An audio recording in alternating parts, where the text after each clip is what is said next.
Pemirsa, sebagai langkah antisipasi mencegah penyebaran PMK, pemerintah Magelang memperpanjang penutupan pasar hewan hingga batas waktu yang belum ditentukan. Sementara Dinas Pertanian dan Pangan Kabupaten Polewali Mandar, Sulawesi Barat memperketat penjagaan lalu lintas ternak di pos penjagaan hewan. Penutupan semua pasar hewan di Kabupaten Magelang yang semula hanya berlaku 14 hari, terhitung 24 Mei hingga 6 Juni 2022, kini diperpanjang hingga batas waktu yang belum ditentukan. Karena dalam beberapa hari terakhir, hewan ternak yang suspek PMK meningkat signifikan. Tercatat ada 200 ekor lebih hewan ternak yang tersebar di 11 kecamatan di Kabupaten Magelang terpapar PMK dan diperkirakan masih terus bertambah. Perpanjangan penutupan pasar hewan tersebut sebagai upaya pemerintah daerah dalam menekan laju penyebaran PMK. Hingga kini petugas dari Dinas Peternakan dan Perikanan masih melakukan penyisiran ternak warga dan pengobatan bagi yang sudah memiliki gejala PMK.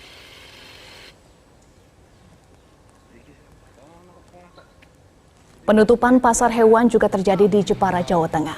Penutupan pasar hewan selama 2 pekan di seluruh pasar hewan di Jepara ini membuat para pedagang kambing mengeluh. Meski tidak dapat berjualan di dalam pasar, para pedagang kambing ini tetap nekat menggelar dagangannya di pinggir jalan depan pasar. Para pedagang mengaku selama ini penyakit mulut dan kuku tidak berimbas kepada ternak kambing. Namun dengan adanya PMK ini, penjualan hewan ternak kambing ikut terkena imbasnya dan membuat para pedagang kambing merugi besar. Hingga saat ini penyebaran penyakit mulut dan kuku di Kabupaten Jepara sudah merambah di 11 kecamatan dengan total suspek sebanyak 300 ternak sapi dan kerbau.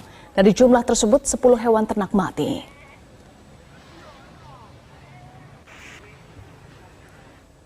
Sementara itu, Dinas Pertanian dan Pangan Kabupaten Polewali Mandar, Sulawesi Barat memperketat penjagaan lalu lintas ternak di pos penjagaan hewan.